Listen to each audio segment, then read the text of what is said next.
On this week's episode, is Men in Black still relevant? We wrap up B3, and isn't it good to be Keanu Reeves right about now?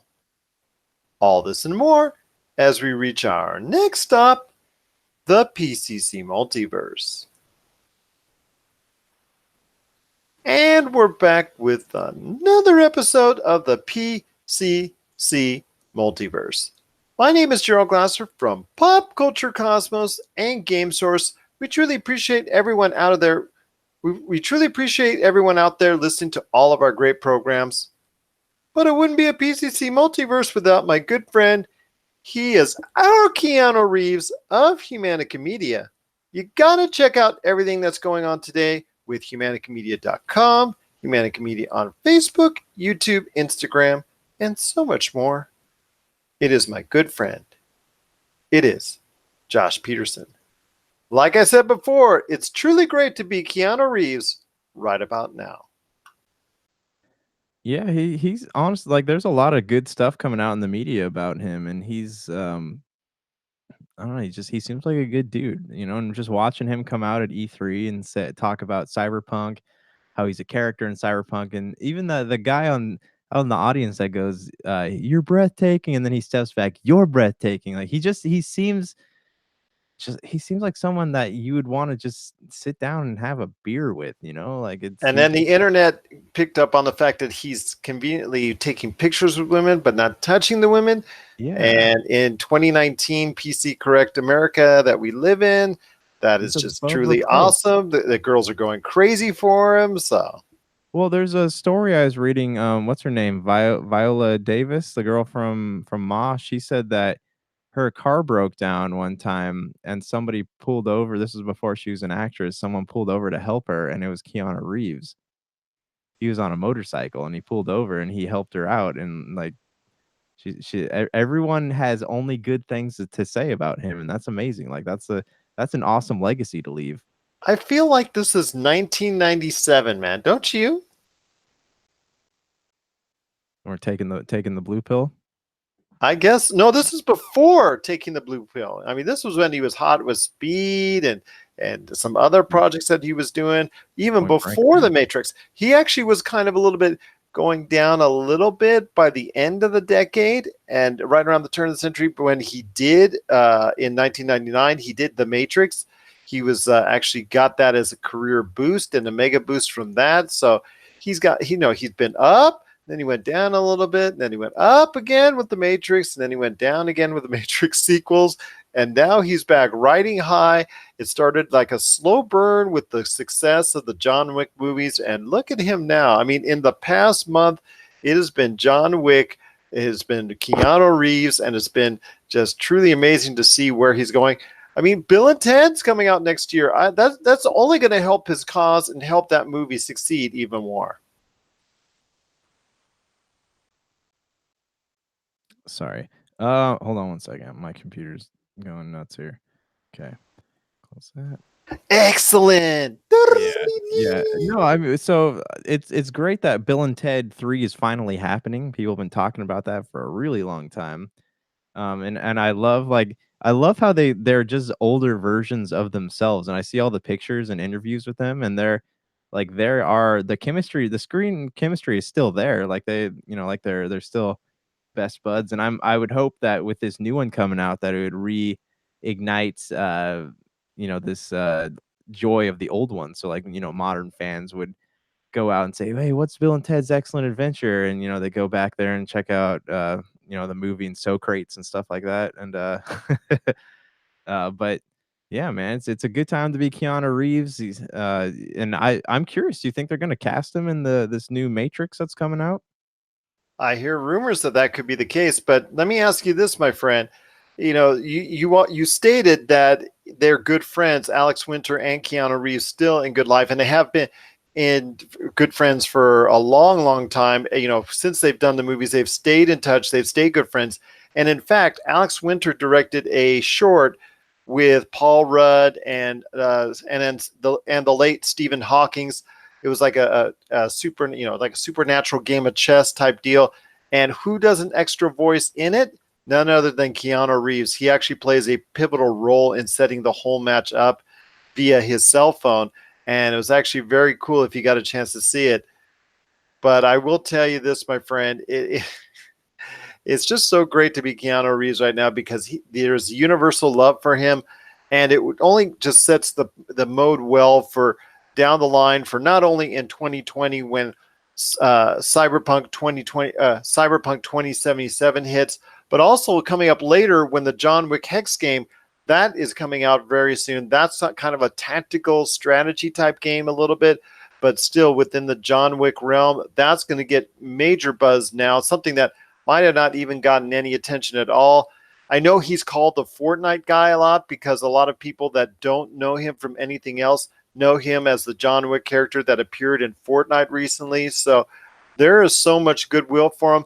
And you know what, my friend, we may miss this next year. So I'm going to say this now because you know me at my advanced age, I'll probably forget. But you know when Bill and Ted 3 comes out next year, and a lot of people are going to be seeing it. And if it is successful, you got to realize that most of the people that are watching it have not even seen the first two entries in the film. Mind you, I'm sure some are either on broadcast or streaming. They'll manage to go ahead and sneak out the first two adventures in there. But I'm going to tell you right now, most people, when they go to theaters, will not have any clue or really any idea about Bill and Ted's other than, you know, air guitar and all that, and it's waving their heads and all that. But then outside of that, they won't actually understand why Bill and Ted's was so cool in the first place. But we'll just go ahead and say, you know what? Keanu Reeves is just doing, I don't want to say he's walking on proverbial entertainment water right now, but he sure is doing really good right now. And it's good to see. This is probably what his third career renaissance right now going forward. And right now he is a hot commodity, and good for him because he seems like a really good dude. Yeah, I mean, he's never really been known to do anything controversial, and he's helping people like that. He's going out of his way, and it's weird because we're living in this time where celebrities go on social media or whatever, and they're known for being shallow or being controversial, or they're doing something that, like my friend Gerald here. But they're known for doing things that elicit controversy, whereas Keanu Reeves is just going, or they're complaining about how people need to be better to each other, yet behind the scenes they are like the most shallow, they're more shallow than a kiddie pool. But Keanu Reeves, on the other hand, is just a good dude. You only ever see him being kind to people when he's in the media. Like, he takes pictures of people, doesn't touch them, he takes pictures with them. Or he's helping people. He's pulling over like Viola Davis to help her with her car. It's just you don't see him. He is the embodiment of what we should all be. And I'm not just saying that because he's we're chatting about him right now, but like, if there is somebody that kids should look up to in Hollywood, it's Keanu Reeves. Somebody like him, at least. Absolutely. I mean, all props to him. All kidding aside, he is not your average, I guess, like you said, shallow entertainer that is out there that won't give the regular average person the time of day. He has been very gracious with not only the public, not only the press, the media, the whole whole entire 9 yards. He's been just truly out there in the past month and a half now, and it just really been very gracious. And you know what? A lot of people are really digging it, and he is, again, like I said before, a hot commodity. And it's good to see because, again, he is just right now seemingly on fire. And that's great for someone who is very much liked, very much appreciated. And you know what? We're going to follow Keanu Reeves as far as the pop culture cosmos is concerned, wherever he's going to go. Could you see him in something like the Marvel Cinematic Universe in a role, or could you see him something like a DC? Or because that to me is the next step for someone like Keanu Reeves right now, who's such a hot commodity, who could pretty much write his ticket right now when it comes to any project he wants. Could you see him in something possibly within the realm of one of those universes? Because those are the biggest probably platforms, the biggest platforms right now as far as entertainment is concerned. Well, there's a lot of petitions going around right now trying to get him in the role of Namor, the Submariner. So I would be interested to see that happen for sure, because Namor is always like, he's not a very, and I hope Keanu doesn't take this the wrong way if he's, listening to our show, which he probably isn't. But Don't be he negative, man. he has a very specific style of acting, and it seems like, it seems like it would go perfect with Namor, because Namor is not like, he's a very kind of one-dimensional character, kind of like what John Wick is, and I think the two would go very well together. What are your thoughts, though? My thoughts though on it is, if he is a Submariner, he has to play someone who's in shape all the time, and he's not a spring chicken anymore. He is actually, believe it or not, and if you ever saw my picture, you would kind of say, wow, that's really weird. He is actually older than me, and it's not, what, I think 53, 55. I don't think he's older than Tom. I don't think he's older than Tom Cruise, but I do think he's in that ballpark. So I'm right. It's to me, if I wouldn't mind him playing that, but it's something that long term, do you really want him playing a 60-year-old Namor or Submariner at some point in time down in, possibly either an Avengers? Because if you bring Keanu Reeves in at this point in time for one role, for one picture, that doesn't make to me a whole lot of sense. I mean, in the comic books, Submariner's thousands of years old, so I mean, I think that Yeah, but well, unfortunately, we as humans do not age quite that well. yeah, but I mean, Keanu Reeves is not gonna die anytime soon, knock on wood, but I don't think he's on his way out. He's signed on for more John Wick films, and he's got 10, at least 10 years of good acting left in him. I think that as long as I don't imagine Namor would be in more than 4 or 5 movies. So I honestly, I think that it's a great pick. Look at, they just cast Angelina Jolie in Eternals, and what she's knocking on her 60s. So I mean, She's actually in her early 40s, I think. is And she? by the Hold way, on, hold yes, on. Keanu is 54. Okay, hold on. Angelina Jolie age. Oh, she's 44. Oh, wow. Oh, She yeah, looks wow. she How looks do you really know? old. That's impressive. How Okay, old now that you've angered every Angelina Jolie fan there. how old's Robert Downey Jr.? He's He is 54. actually 55, I think. Okay. Oh, I mean, hey man, my opinion, Keanu Reeves would make an excellent Namor, and I don't It's think just, I'm just saying, because you got to show the physique off. It's not like you can go ahead and hide it behind an iron suit or a suit like you can in John Wick. well, I That's all I'm imagine saying. that he's in decent shape. Because John Wick involves, they're not going to let him be a fat John Wick. So I imagine he's in decent shape. And granted, I don't know, I haven't seen any movies where he has his shirt off, but like he's already in shape, and I don't think the exercise regimen to become more in shape is going to be physically demanding of him, at least not as much as it would be for you and I. I'll throw one out there. How about Keanu Reeves as a Silver Surfer? That would be good too, but I mean, would he be in a suit? Would it be CG? How would that work? CG, and all he does is the voice acting. Yeah, that would be cool, but I think people actually want to see him in the MCU. I know that. I know that. I'm just trying to find a convenient out that would be best for all parties concerned. So, all right, whatever. In the DC universe, how about that? Where would he go in the DC universe? Oh, jeez. Into obscurity, probably, like all the other stuff in the DC universe. Very, very good. Very good. Very good. All right. Well, I'll tell you what, Keanu Reeves is riding high right now. It's great to see, because he seems like a really cool dude, and we're very happy for him here at the Pop Culture Cosmos. And as more news comes out on the extremely hot right now, and I don't say that in that way, I just said extremely, he's very popular right now.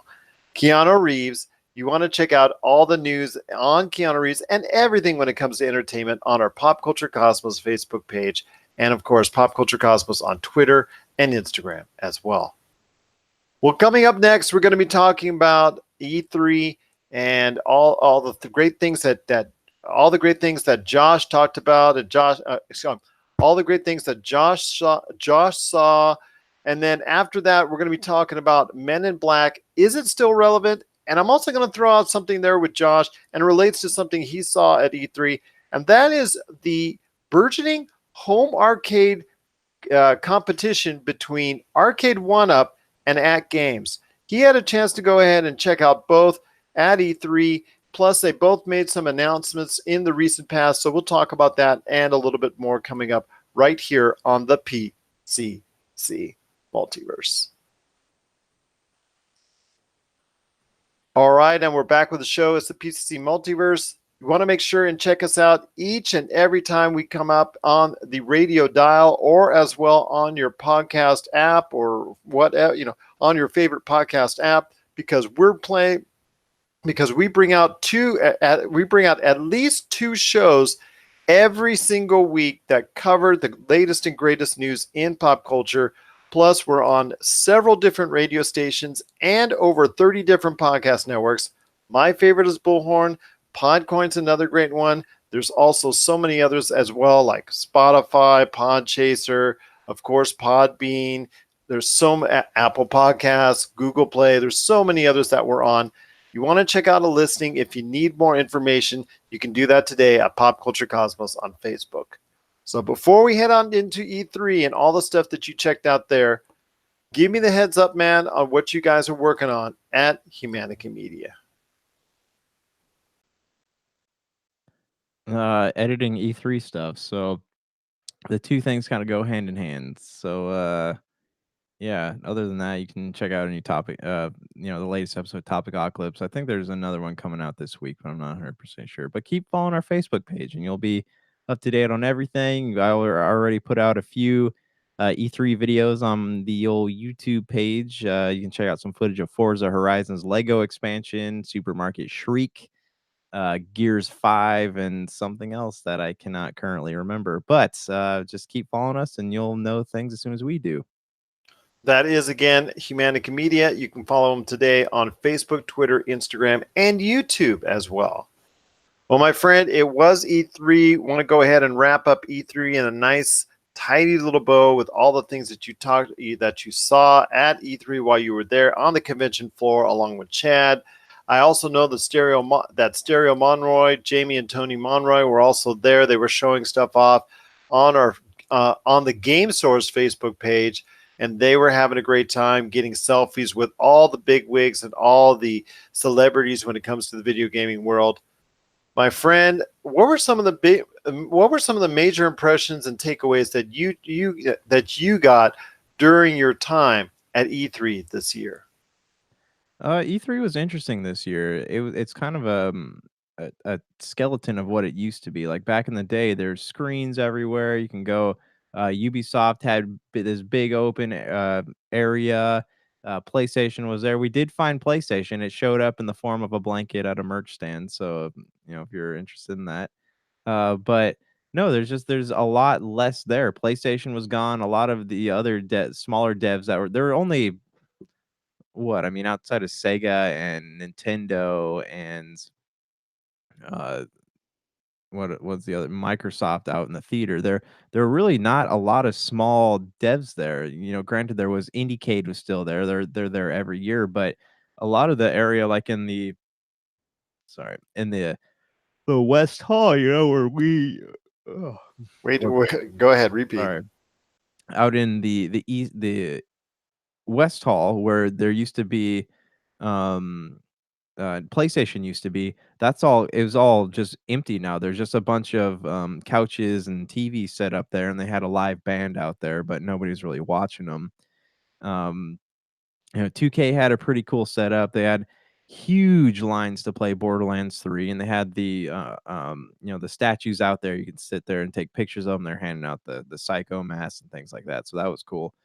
But really, there's hardly any merch stands there, and it was even with just the press before noon. It was cool. It was all right. You'd still line up to play games, but like Bethesda and Ubisoft, they were all boxed off, and they're super stingy about letting people film things this year. So I don't know, man. Like I miss the days of E3 when it was big and it was epic, and all the bigs were there, and now it's so if everything feels so confined this time.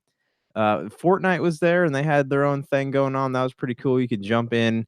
They had this little inflatable thing that had a ring that moved around. You had to jump or duck like in Fusion Frenzy, and that was cool. But it was mostly like there were more like energy drink booths set up than there were actual like video game stuff. So it was really weird, man. And it just makes me wonder, like, what do you think the future of E3 is going to be? Well, I hope it's not. I mean, well, I hope it's a good one. But you're right. It is some very tenuous times now that a lot of devs, which would normally never even consider not being a part of E3, are now doing it because there's so many alternative shows that are out there. I, for one, am hoping Gamescom doesn't become that entity that takes it over, as far as E3 is concerned, because it is, first of all, just such a massive show and over 100,000 people are going there. That will, people were talking about the crowds and things of that nature at 50,000, 60,000 people there as far as for E3. And then it's very hard to do business. Just imagine when it's three times that size, three times that size in Cologne, Germany. So you tell me, that sounds like it's a recipe for a disaster if you want to really go ahead and make that show the premier gaming event, and especially the timing of it as well. It's not the best timed one. I think the timing of E3 and it being in June fits better with games that you're going to introduce for later this year. Gamescom may come a little bit too late in the program, especially if you got a game that's coming out in September, October. Basically, you're going to go ahead and try and to introduce that to the public at sometime sooner, but you're not going to be able to get the kind of big publicity buzz that you would if you were at E3. And that's still something I'm telling you right now is something that I'm not sure that Gamescom will have at least anytime soon, is the big buzz from media worldwide from outside just the gaming industry, because you had reports this week from Variety, Forbes, Hollywood Reporter, CNN, MSNBC, Fox. You had all these major outlets, all these major entities tapping into the gaming world outside of just the Keanu Reeves story, by the way. There was still other stuff that they were reporting on from E3 because they still see it as the premier event for the video game marketplace. And if they are reaching to the general consumer out there, which most of them are, and they're not video game centric, like, of course, IGN, GameSpot, Pop Culture Cosmos, Game Source, all that type of deal, then you're just setting yourself up for something wrong, something much different and maybe not as spectacular if you go ahead and choose a Gamescom Paris week or some other event that you're maybe not going to be able to get that kind of pub from, especially if you're a large outlet like the ones I'm talking about. So to me, E3 still has to remain the premier event out there. Maybe you could put it in CES, but then again, that's at the beginning of the year, so I'm not even sure that's a wise thing for the video game marketplace to go ahead and shift everything into CES. I think it's great where it is, right there, halfway through the year. You still got half the year to go to make sure that your big announcements come and that the games are still on their way. It's just, to me, it just makes more sense strategically for the video game industry where it is. And it's a sad sign, you're right, that a lot of developers did not show up. And I'm just sorry to see that happen. But I'm hopeful with the new consoles coming out in 2020 from hopefully both Sony and Microsoft. We got a confirmation on Microsoft, and we should have at some point in time this year a confirmation from Sony as well. And then also is what you want to talk about. And also you've got Nintendo. They're going to have to ramp up even more with new consoles coming out. So you will have hopefully a lot better E3 coming in 2020. And I think that's what it comes down to. A lot of people were evaluating E3 2019 and in their evaluation said, you know what, it felt like people were waiting for next year at E3 2020. Yeah, that's a good point because we're at the end of this console life cycle, right? So we're just seeing the last bit of first party content, trickling out here. And maybe that's why Sony didn't show up. Maybe that's why a lot of the other uh, that's why this felt so small. Because even at the Xbox theater, we were still seeing, they had Gears 5 set up and a lot of indies, Ghost Recon, stuff like that. But most of it was stuff that's already been out. So, yeah. And maybe that's the case. And I think we're also battling against internet culture, right? And how everyone wants to leak the next big thing so that they can be relevant. And so we're finding Microsoft and Sony, Nintendo constantly facing these leaks. And that's why these big trailers get announced weeks before E3, right? So I imagine something with like Ubisoft's Ghost Recon, there's probably somebody got a hold of information somewhere and they decided to do a press release of their own before the information could get leaked. Or even look at like sometimes these developers shoot themselves in the foot too, because look at Square. They announced the Final Fantasy VII release date at their orchestral event. That's huge news. That could have been like a big surprise at their press conference, but they chose to release it before. So I don't know, maybe the fear of things getting leaked is causing this these premature announcements, or maybe it's just people not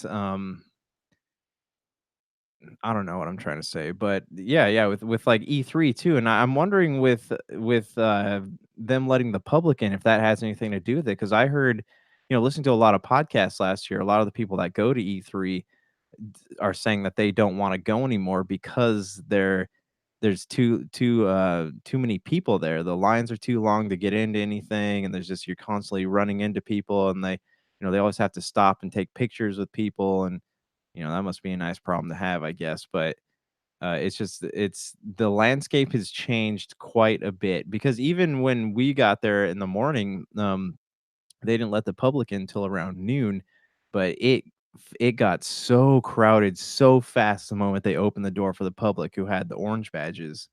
And it's just I'm wondering if people just don't like it anymore. Like, do the smaller companies, these smaller devs, do they get anything out of being there anymore with so many people from the public, or you know uh, people who would go in and do write-ups for some of these products? Do they even bother going to these booths anymore because there's so many people from the public out there? And I don't know, man. Like it was crowded, but yeah, man, I don't. It's not the same E3 as it has been in the past, because we went, what, 3 or 4 years ago, and it was cool, man. There's a lot of really really cool stuff out there. Nothing was really blocked off the way that it was this year, and um, I don't know, man. Like I don't see that these big developers. I don't see them doing Gamescom as much as I see them doing their own private events. You know how like Xbox had that thing out in Mexico. PlayStation usually does a PlayStation experience, so I imagine we'll see that coming back. Nintendo does their directs, and it's not really a big issue for them just to throw one up as an E3 conference. It's the landscape's changing, man, and I hope to see them all come back to E3, because I still want to tune into the conferences, but after this year, there's just some really really poor showings, and I don't know. It makes me fear what the future of this conference is going, or this convention is going to be. Exactly. There is some concerns because, like you said, if her E3 2020 is a very similar picture than E3 2019, then E3 could be in some serious trouble going forward. It needs to shape up and shape up real quick with a new generation of consoles on the way. But again, there is so many alternative places where Sony and Microsoft and Nintendo can also thwart, can also go ahead and share their wares to the public out there. Tokyo Game Show, like you said, Paris Week, PlayStation Experience, Xbox only, the Xbox events, and so much more that they're out there that you can go ahead and share this to the public. It does take away from E3, but I'm telling you, people are missing the boat on why E3 is still so special. Yes, it's been around forever, and maybe that's the reason why all the general public and the media all swarm into E3, but to find out what's going on. But yes, at this point in time, E3 2019 was kind of a little bit of a downer. I got that same vibe. I know Douglas Hoibu from Retro City Games, our good friend, he also got that same vibe as well, as far as it not being it not standing out in pretty much any way, shape, or form. Everybody seemed to be in a holding pattern. Everybody seemed to be gearing towards E3 2020 and E3 2021 when you have either the new consoles that are on the way or the new console that will be here for E3 2021 and what's coming up for it. We didn't even get to hear any announcements as far as Nintendo didn't clearly say that there were new consoles on the way, but from all intended purposes, and also as well a Wall Street Journal report on where Nintendo is shifting their manufacturing of the Nintendo Switch. It seems pretty much a 100% guarantee that they're going to bring out one, if not possibly two different versions of the Nintendo Switch console. So that's some good signs there. But yes, there was a lot of announcements that were there, but a lot of announcements I wanted to hear as well. And that's every E3 when we go ahead and really evaluate it. There's so much we want to hear that we don't, and there's so much we're not going to that we don't expect that get told at E3. You actually were, like I said, out on the floor when you were checking things out, but you also got some behind the scenes, behind the scenes demonstrations. What is that? Take our audience through that process on something like, let's say, Borderlands 3, and because you got special access to a behind the scenes, closed door presentation of Borderlands 3. Have them walk through that process and just describe as when you're going through it. What is what's the mood like? What is the information that's given to you, and what are the things that are told in something like, let's say, for instance, a Borderlands 3 in a behind the scenes closed door presentation? It's a lot of stuff that they don't tell you during the conference, like more specific things, so you can go and write about it or talk about it on a podcast like we're doing now.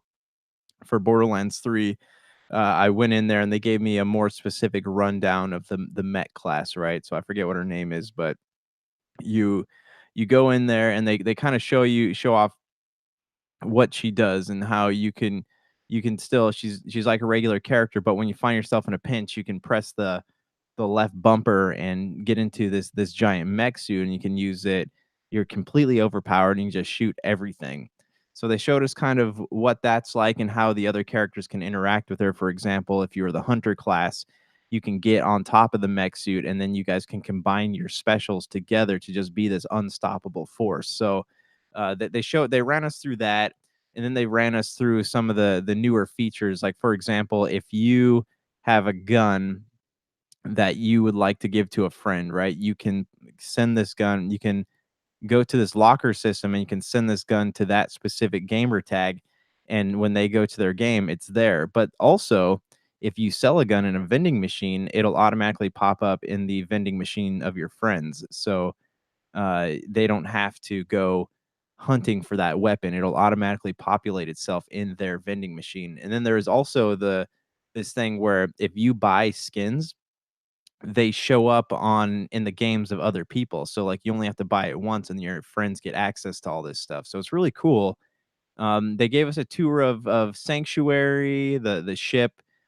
We got to check out some of the newer environments, see some of the new enemies, how the Met class handles like the dinosaurs you got to fight and things like that. And then it was the art director, so he was sitting there chatting with us about all this stuff and how um what did he say? He said, th- dude, I'm so sorry, man. My brain's shutting off.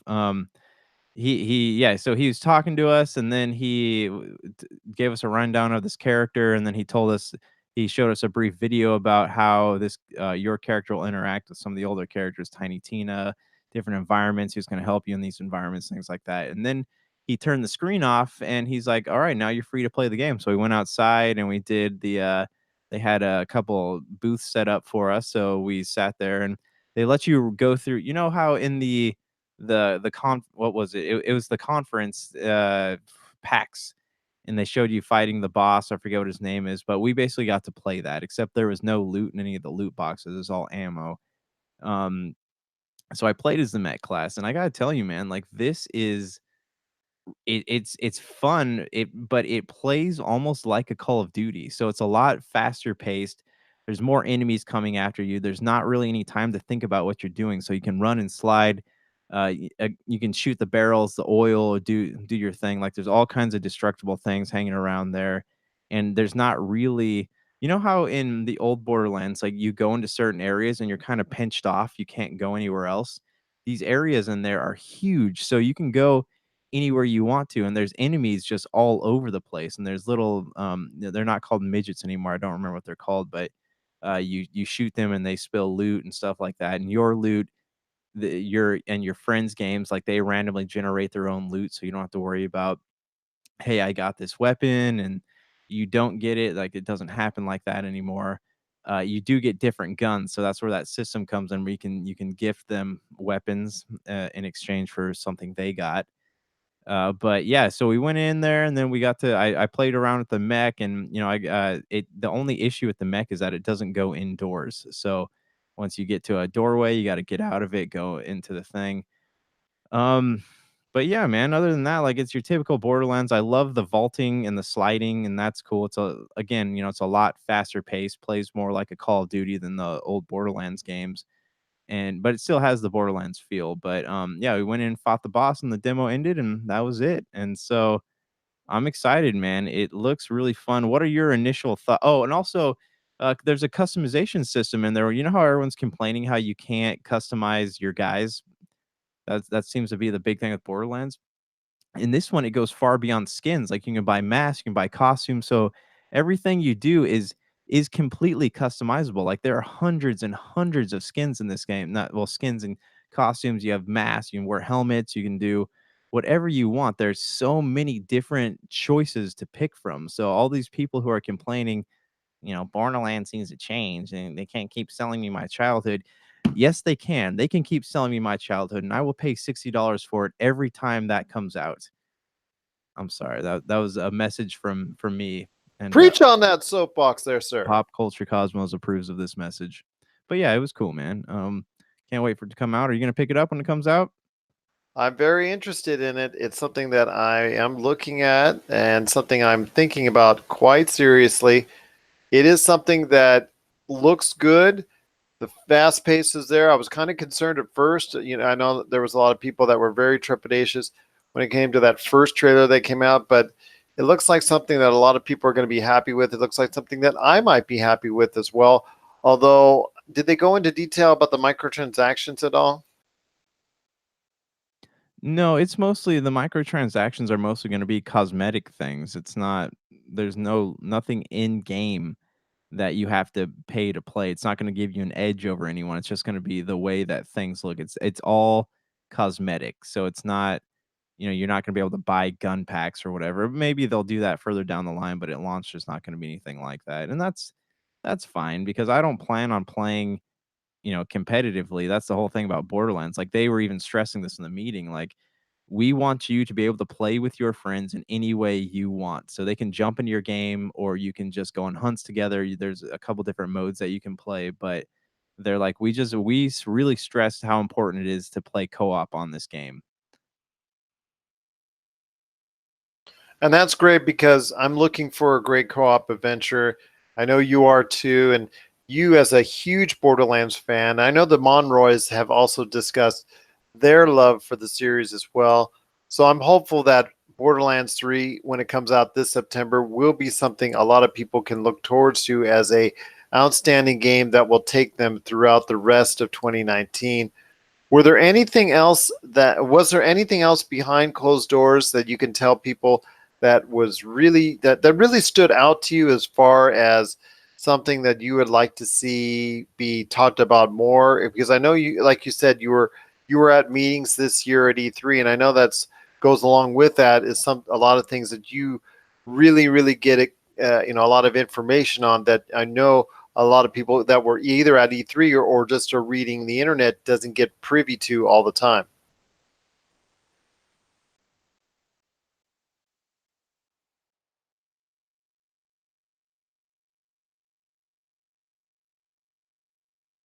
Okay, sorry. I was trying to find the name of this game. I played this game over at the I forget who Xseed, I think it is. It's called Sakuna, and it is the most satisfying side scroller I've ever played in my life. So you're a rice harvester, and you're being invaded by enemy forces and skeletons and stuff like that. And I gotta say, man, like it is a beautiful game. It's so simple. It's a beautiful game. It's simple. The combat is so satisfying because you're just swinging a hoe around like you're a rice harvester. So you're swinging your tools around and you're just taking out skeletons and stuff. So it was a lot of fun. Um, as far as behind closed doors stuff goes, I mean, 2K was really the only one, and we discussed the reasoning before the show, but yeah, I went over to Indiecade and they kind of bailed on me. We did talk to the people at Project Witchstone, and that's kind of like a Divinity esque game, the same, top down dungeon crawler fantasy game. And so that was fun. It looks cool. They're on crowdfunding right now. We're gonna probably have an interview in the show here later featuring them. But yeah, that was fun. Other than that, like the Sonic Mario Olympics was a lot of fun. As they had a huge thing set up for that, and like there's so many game modes, and it's a fun game. You can do track and field, you can do surfing. Like there's so many things going on in that game. Um, and they had the Sega Mini was really cool. They had a couple test systems out for that, but other than that, man, like there really wasn't a lot of big games there to play. Like last year they had a lot of Far Cry and Destiny and Spider-Man and stuff like that, but there's just really a lot of like the places where you could go to play games, like they were old games. So it's not I don't know, man. I wanted more, but yeah, those were the ones that stuck out to me. And there's a game also called Keen, indie game. I don't know when it comes out, but it's like Commander Keen, right? was it Commander Keen? I think it was just called Keen. But it was like it's a tactical game where you go and you move one square, the enemies move one square, so you can like charge attacks and do things like that. So you got to be really smart to play it, but it was pretty satisfying. I did want to go play Final Fantasy 7, but the line for that was huge, so I did not do that. But other than that, man, that's all I really saw this year at E3, and I wish that there was more there, but there wasn't. Geico had their own gaming booth. I don't know, gaming insurance. I don't know if that's a thing, but yeah, man, it was fun for a day. I will tell you this: you did see something else that you're not telling everybody about, and that is the home arcade, the ultimate arcade from At Games. You got a chance to go ahead and check that out because I know you had a special meeting with them in regards to that. That's something that we actually played on last week's show. My interview there at the Licensing Expo 2019 when they were there. It moved. That machine moved to E3 2019. I want to get your thoughts on that because also as well, the home arcade market is actually a burgeoning audience. A lot of people going retro. A lot of people are trying to relive their childhood. And the success of Taskmaster's arcade one-up machines, mind you, there's still quality issues with it from time to time. And there's still issues when it comes to the overall perception as far as the controllers and things of that nature have had issues as far as quality is concerned. But you know what? A lot of people are really getting into the fact that people can play, not a miniature, but a smaller size version of an arcade machine that they are very familiar with. That you can play a Pac-Man, Galaga, Street Fighter, Mortal Kombat, so many other games in the mix as far as that's concerned. And now this week, that arcade one-up, you're obviously seeing the competition that's on the way with At Games and their Legends Ultimate Arcade machine, and they see that on the horizon that's coming in September. And you know what? They really knocked it out of the park in my opinion, because not only did they introduce a Marvel versus Capcom machine with I think three different versions of Marvel versus Capcom, but also as well a 4-player with 4 controllers and buttons arcade version of of Teenage Mutant Ninja Turtles, which people really got excited for. And that has, I believe, 2 different versions of Teenage Mutant Ninja Turtles. And then also as well, the big news that is pretty much when you add the riser to it, almost a full-size version recreation of Star Wars and also Return of the Jedi and The Empire Strikes Back with the flight yoke. And that's going to be something with the riser built in with a special Star Wars design coming under just under $500. So that battle is heating up. I know you got a chance to check out the Legends Ultimate Machine. And if you want really a detailed description of what the Legends Ultimate Machine is all about, check out our last episode check out our episode last week on the PCC Multiverse. You'll get a really detailed synopsis of some of the games, some of the features and things of that nature. But this is a machine, $399 or $599, depending on the size that you want, that can give you anywhere from 200 to 400 games. And it also has a Bluetooth capability so that for a price, most likely, you're going to go ahead and be able to download more games. So I want to hear your thoughts, my friend.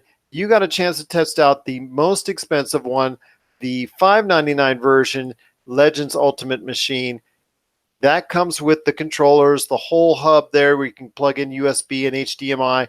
Plus it comes with the trackball and also as well the spinner on top of all the 2 controllers and the buttons galore.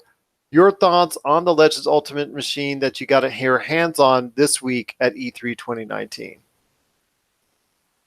It was cool. They walked us through the 4 pillars they were talking about, 4 pillars of games. One was like the retro games, and there's a lot on there. You can play asteroids and things like that. Because they had the bring your own games, which you could import from your Steam accounts and hopefully as well the GOG and Epic. Then they had their featured the console and the arcade machines as well. So yeah, I mean, they didn't give you a full. Did they give you a full list there of the games that are coming to the system? Because they couldn't provide one for me at Licensing Expo. No, they didn't. Yeah, but I mean, I'm going to talk about it some more here though. But they had the 4 pillars of games. The Steam thing was cool because you can put your own stuff on there, and you can I love the idea that if you have the right internet connection, they're always updating things. So who knows, like a lot of the stuff that's not on there now could be. I was talking to the guy and he wasn't really allowed to say anything, but he's like, we're negotiating with certain game devs. Sega is a big one they're trying to get, so they can get Sonic and stuff on there. I told you Capcom was there actually checking out the unit at the Licensing Expo. Yeah, they were chatting with some people. Well, I was in the room with it. Dude, the meeting was on the 21st floor of the Marriott Hotel, and I hate elevator rides, so that was miserable for me. But the unit itself is cool, and I like how you can plug if you have like the blast kits, the HDMI or USB dongles, you can plug it in, and all the games that you already own on these blast kits will show up on the thing. And he was saying too that they're working on ways to incorporate like uh chat on these machines because you can plug in your controller. It's has Bluetooth capabilities. They're trying to work on like Discord, so that's how these gamers play through Steam. And I guess like a lot of the games like Fortnite and Overwatch and stuff, they do translate to the controls, but they're trying to work on getting that more solidified. So um at launch, say a year after launch, like it could serve as its own, a console in a way. But I guess the memory and the memory and the processing power aren't. You have to stream games because the memory and the processing power on the units itself aren't good enough to have to be able to let you have Steam on the thing itself. So you have the option of getting on Steam, but you have to stream it off the internet, off a server or wherever you're going.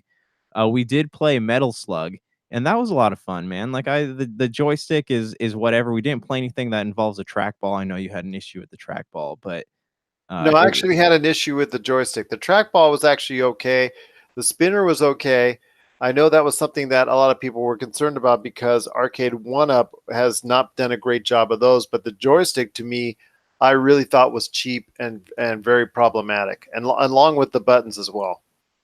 Yeah, I didn't notice it. I thought that they were okay, but then again, I don't have the arcade experience that you have.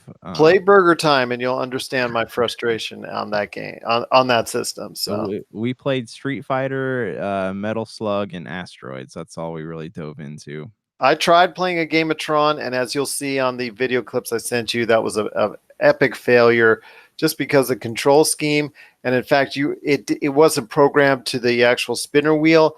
As far as, like, for instance, with your tank in Tron, it was actually keyed in on your buttons.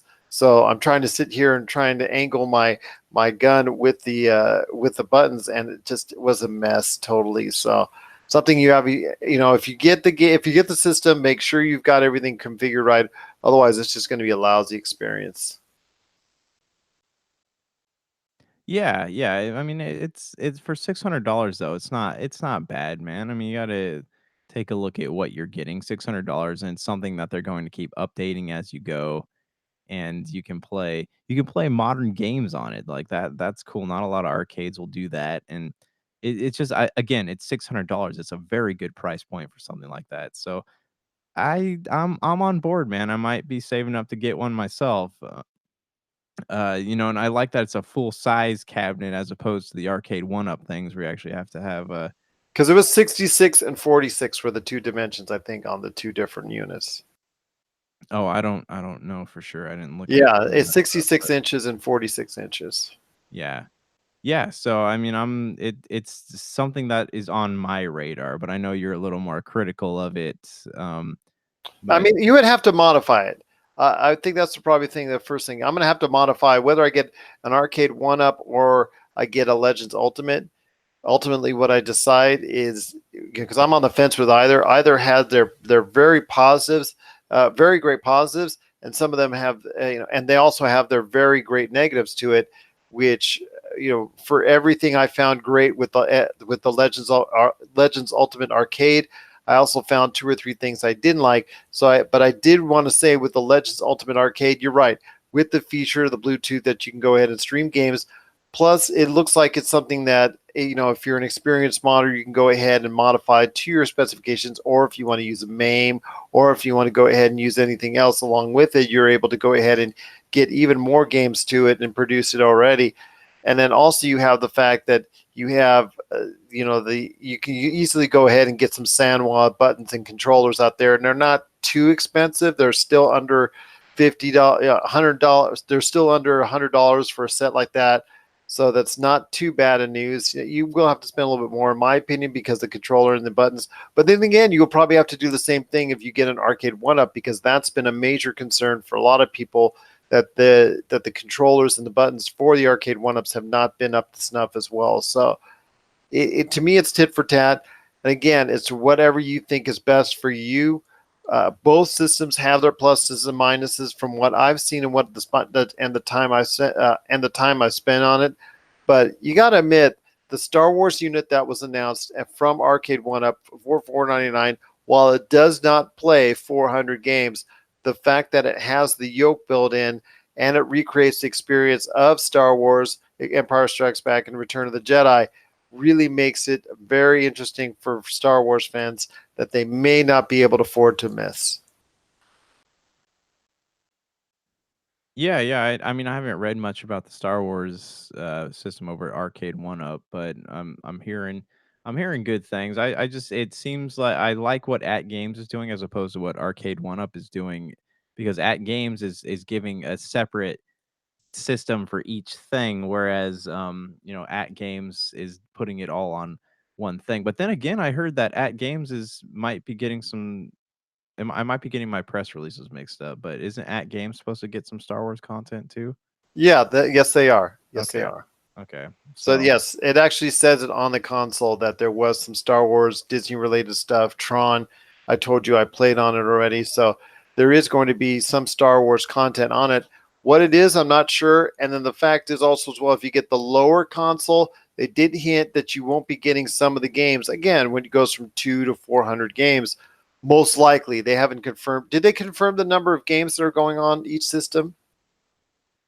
no, they did not. There's a Okay, lot of so stuff that they said they're going to be announcing the full list come August or something like that.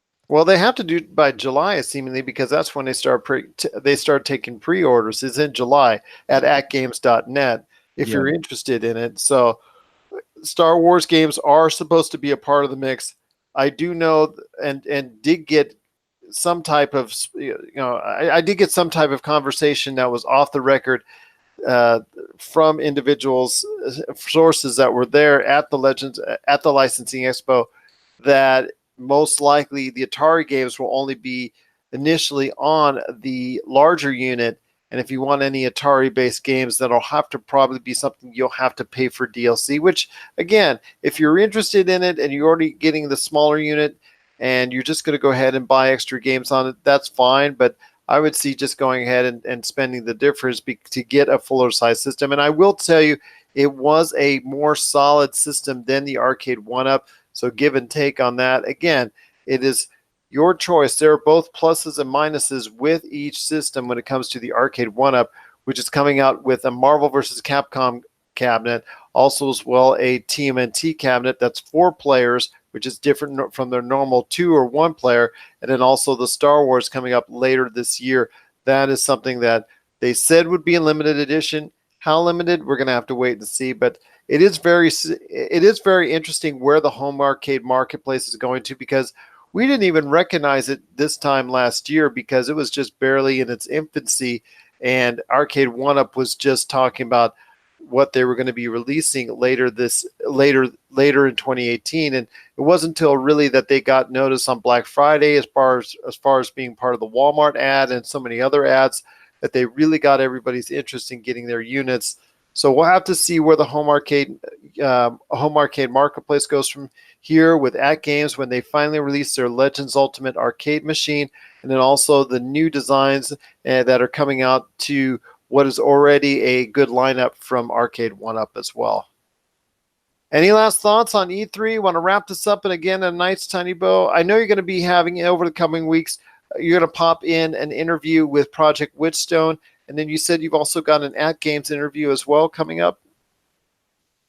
Yeah. So I'll get that stuff will be circulating here soon, and I'm still popping footage up on YouTube. So check back this weekend. You'll be able to find it on the Pop Culture Cosmos and Humanican Media YouTube pages, and I'm sure some stuff will be going up on Facebook too. I just got to get my act together, man. As soon as that stuff, because it's still topical, so obviously it has to go up before Monday. But yeah, just keep watching those outlets. I'm sure you'll have your act together by June of next year, and then it'll be time to go back. Jeez, this is adulting. Let me tell you, if you're still in high school, or if you're an adult who's unable to grow up, it's overrated. So just stay young forever is my advice to you. Sounds like a good plan indeed. Well, if you have any questions for us about E3 2019, or you'd like to comment on what you thought E3 2019 was this year, you can adult all you want when you talk to us. Pop Culture Cosmos on Facebook, Twitter, and Instagram. Also as well, Humanica Media, Game Source, and like I said, Pop Culture Cosmos as well. Well, coming up next, we're going to be talking about Men in Black. As Men in Black International hits this weekend at the box office, is it going to be the end of the Men in Black series? We're going to see if it's something that needs to be neuralized. We're going to talk about if Men in Black is something that needs to be neuralized coming up right after the break. This is the PCC Multiverse. All right, and we're back to close out the show. This is the PCC Multiverse. My friend, before we head on out, we got to be talking some Men in Black, because Men in Black International with Chris Hemsworth and Tessa Thompson. Sorry, it's not a Return to Thor Ragnarok. It is Men in Black International. And amazingly, Tessa has her real accent, from here. I don't know. We made that joke already, so let's go ahead and put that one to bed. But anyways, it is Men in Black International. It is coming to theaters this weekend. Expectations, I'm going to tell you, my friend, are really, really low for this one monetarily. It may not even do $100 million worldwide, and it may not even do $150 million worldwide in its entire box office run, which is pretty sad for something that has done pretty good with its first outing. did okay in his second, and did all right in his third outing, still with Tommy Lee Jones and Will Smith on that first time around. Now looks like in this new recreation, or they're trying to spin it off and have it become a hit.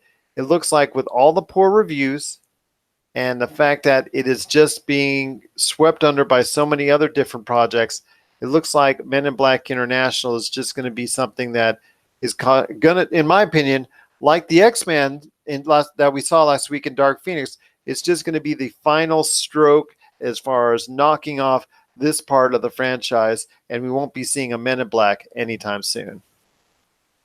Okay, so my question to you would be, is this because it's a bad movie, or is this because the non-superhero franchises are starting to go by the wayside because they are not superhero franchises and the bar has been set far, far too high for these movies?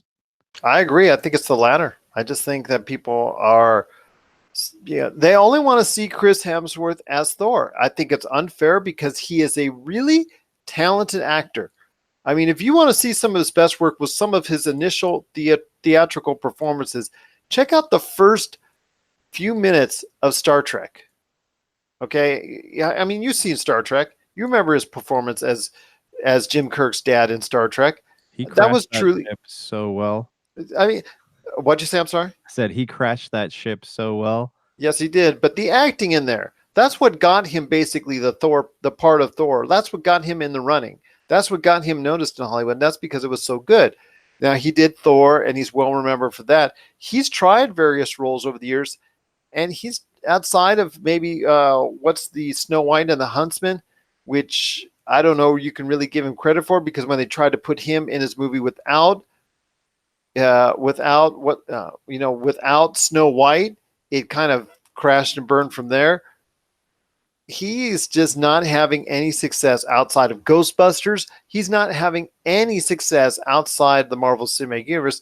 And to me, that's and to me, that's kind of tragic, simply because the fact that it is, he is a talented actor and he deserves better. But you're right. I think it's the fact that people have so many expectations now when they want to go see something in a franchise.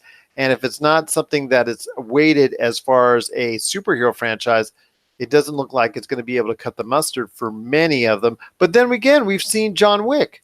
John Wick is now a franchise. That's because it's been portrayed and promoted very well and promoted very wisely. I think a lot of it has to deal with the promotion and the way these things are set up as well. Well, yeah, promoting a movie can help make or break, and sadly, can help make or break an actor or actress's career. But the just franchises in general, if it is not a Star Wars or superhero franchise, it does not work anymore. Look at how many, Terminator's probably going to have the same thing happen to it that Men in Black is having happen to it.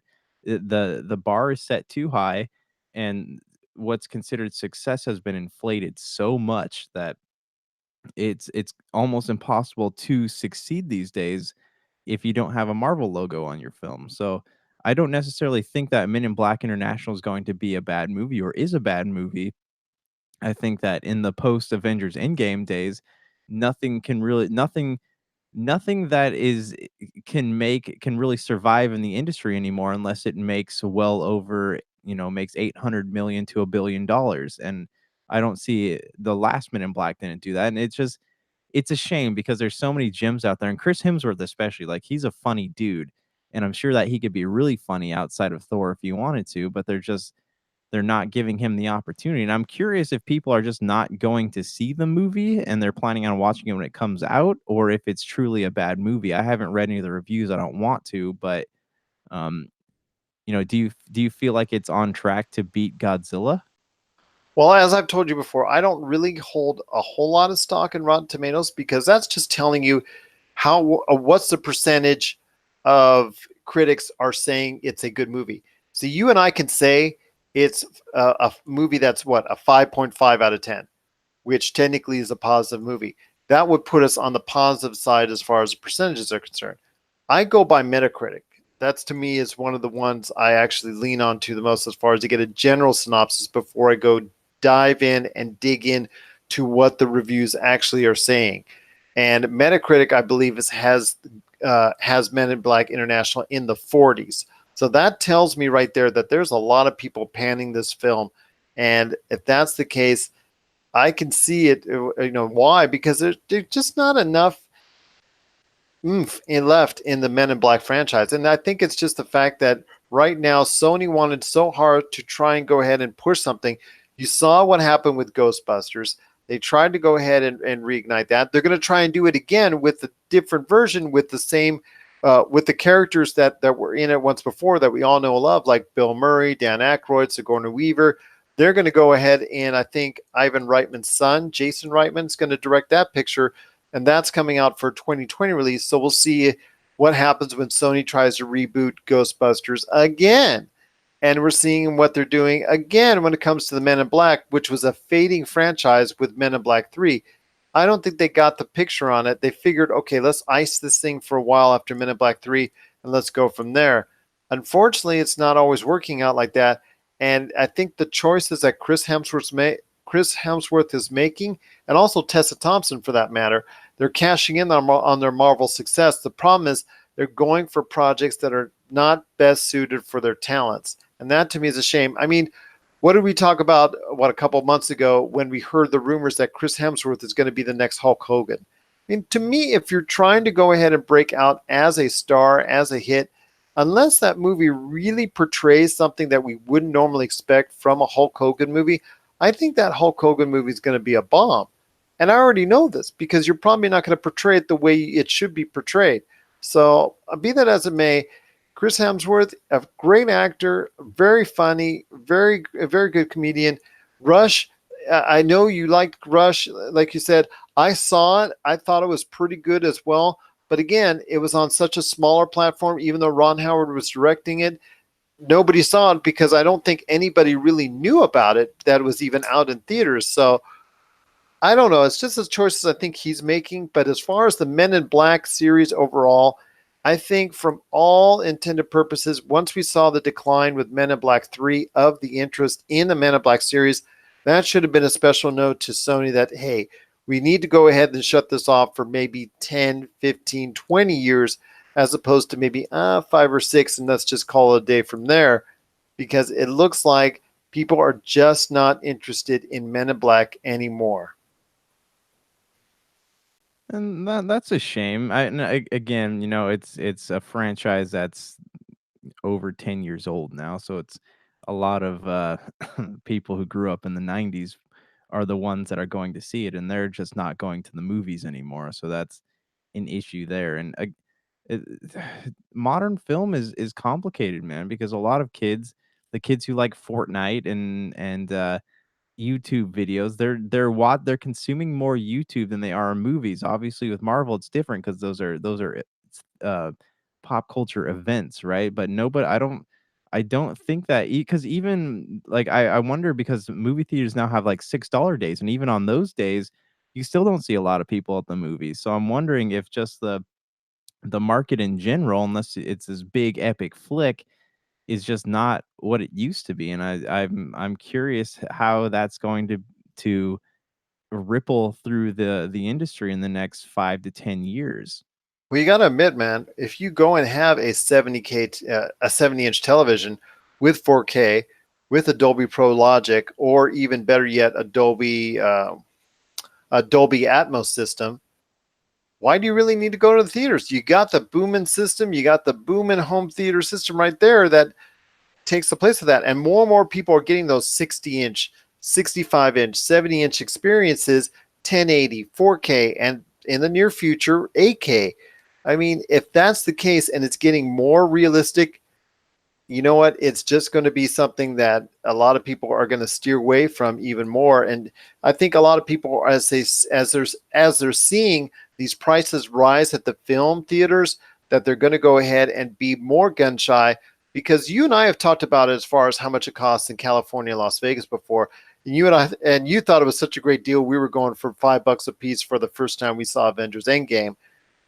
For you in Orange County in California, that's going to be normally a $30 type deal when you want to go get a movie and popcorn and a drink.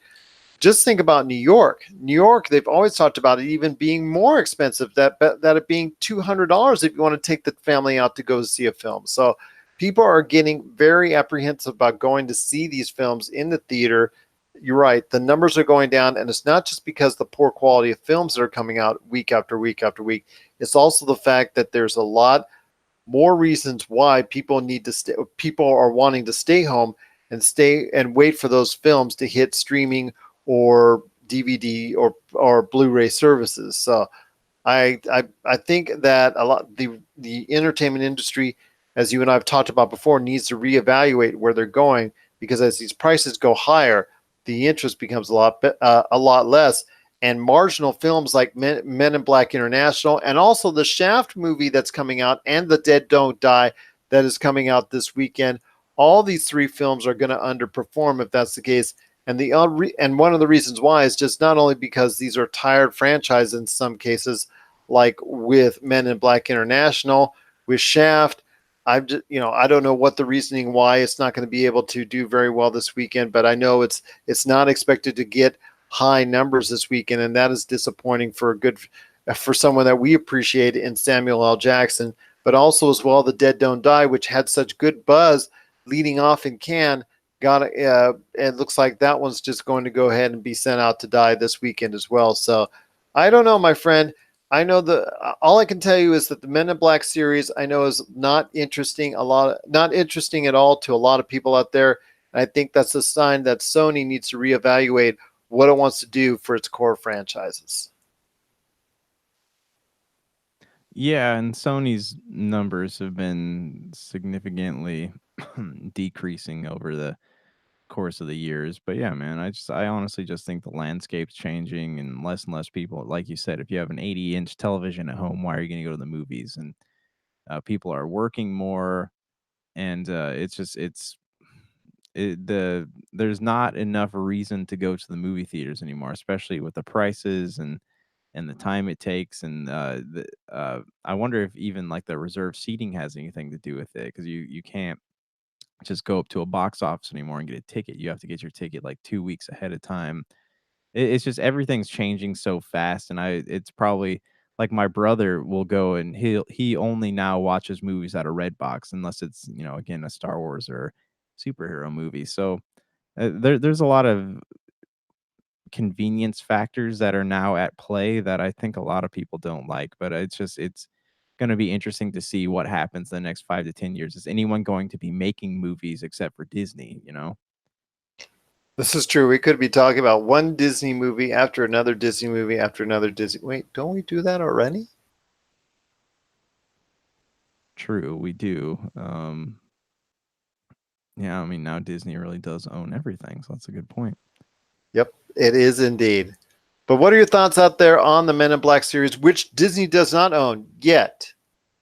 Do you think it still has some life in the Men in Black series, or do you think, like we do, that the Men in Black franchise as a whole has definitely been neuralized?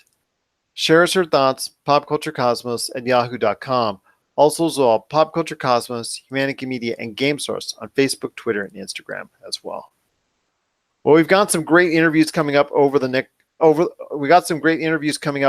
course of the next couple of weeks. Josh, I know you're going to have some stuff also as well coming up from E3 and also Big Dog as well. Are you excited to go ahead and carry on with the Pop Culture Cosmos, the PCC Multiverse, with guest performances by me coming in now and then, but actually just it's mainly going to be you and Big Dog coming up in the next couple of weeks? Yeah, should be fun. You seem so thrilled. No, I'm sorry, man. I'm so tired. Yeah, but yeah, it should be fun. I'm excited about it, and we'll have some content coming out for you. Well, then you recover from E3, because E3, I know, blows you away, as it does me every year. I go in feeling like I'm 18, and I come out feeling like I'm 100. But you know what? That's just the way it is at E3 every single year. So for Josh Peterson, this is Gerald Glassford. It's another beautiful day in paradise right here in the PCC Multiverse. We thank you for listening. And here's hoping you have yourself a great